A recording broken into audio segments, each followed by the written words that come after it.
Prevenire il linguaggio d'odio che si manifesta sempre più spesso nello sport, nelle competizioni e negli eventi che dovrebbero essere un momento di aggregazione e amicizia invece si trasformano in brutti spettacoli di inciviltà. Per questo la provincia di Padova, Corecom Veneto e ESU, l'ente regionale per il diritto allo studio, hanno sottoscritto una lettera di intenti per prevenire i discorsi d'odio nello sport.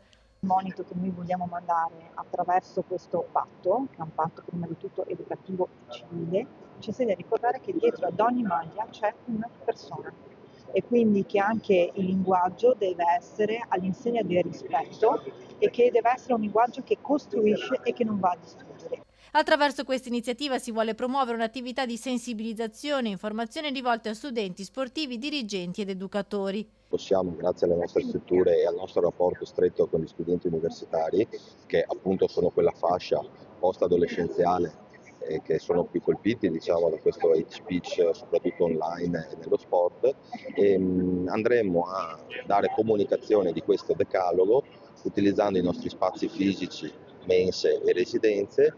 Eventi, laboratori, progetti educativi sul tema del linguaggio responsabile nello sport e pratiche virtuose di fair play. Il Corecom Veneto, insieme all'università, ha stilato un decalogo di comportamenti corretti da mantenere durante le manifestazioni sportive.